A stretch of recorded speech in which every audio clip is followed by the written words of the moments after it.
சொல்லுவாங்கல்ல. ஆனா ஆண்டவர் ஒரே ஒரு மனுஷனை பற்றி பேசுறாரு. என்ன மனுஷன்? சாத்தான், நீ எங்க இருந்து வர? அது நான் உலகம்லாம் சுத்தி என்ன செய்யறேன்? சுத்திட்டு வரேன். எப்பவுமே சாத்தானுக்கு என்ன வேலைதான்? எல்லாம் உலகம் சுத்துற வேலைதான்.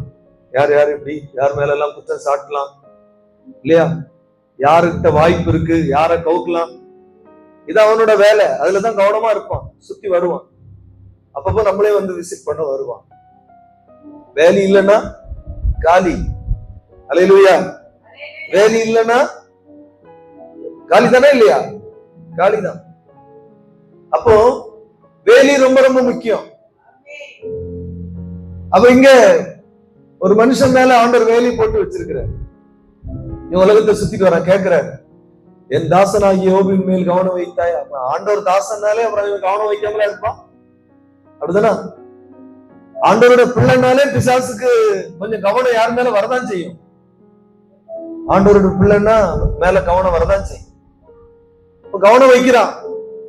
கேட்கிறாரு, என் தாசனாகிய யோபின் மேல் கவனம் வைத்தாயோ அப்படின்னு சொல்லிட்டு ஆண்டவர் தான் அவனை பற்றி அந்த சாட்சியை கொடுக்கிறாரு. பாருங்க எப்படி பாருங்க. 8வது வசனத்துல பாக்குறோம், உத்தமனும் சன்மார்க்கனும் தேவனுக்கு பயந்து பொல்லாப்புக்கு விலகுகிறவனும் ஆகிய அவனை போல பூமியில ஒருவனும் இல்லை.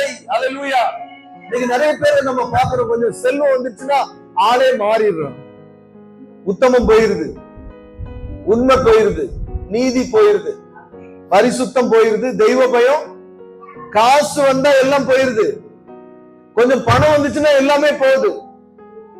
ஆனா அவ்வளவு செல்வங்கள் இருந்தும் அவனை பற்றி சொல்லும் போது கிழக்கத்தி புத்திரர் எல்லாரிலும் பெரியவன்.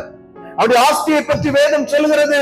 3வது வசனம், 7000 ஆடுகள், 3000 ஒட்டகங்கள், 500 ஏர் மாடுகள், 500 கழுதைகளும் ஆகிய மிருக ஜீவன்கள் இருந்தது.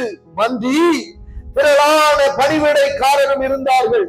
அதனால் இந்த மனுஷன் கிழக்கத்தி புத்திரர் எல்லாரிலும் பெரியவனா இருந்தான். இன்னைக்கு நிறைய பேருக்கு கையில கொஞ்சம் காசு வந்துருச்சுனாலே உண்மை போயிருக்கு, உத்தமம் போயிருக்கு, பணம் வந்துச்சுன்னா போயிருக்கு, செல்வம் வந்துச்சுன்னா போயிருக்கு, கொஞ்சம் ஆள் பலம் வந்துச்சுன்னா போயிருது, கொஞ்சம் பண பலம் வந்துச்சுன்னா போயிருது எல்லாம். ஆனா கூட சேர்ற ஆட்களை எல்லாத்தையும் குழப்பி விட்டுருவான். கொஞ்சம் பக்தியா இருக்கணும்னு நினைச்சா கூட சேர்றவன் காலி பண்ணிடுவான். அப்படிப்பட்ட நிலைமை. எனக்கு அன்பான கர்த்தருடைய பிள்ளைகளை, ஆனாலும் யோபு இன்னைக்கு ஆண்டவர் அவனை குறித்து சாட்சி கொடுக்கிறார். அவன் உத்தமன், அவன் சன்மார்க்கன்,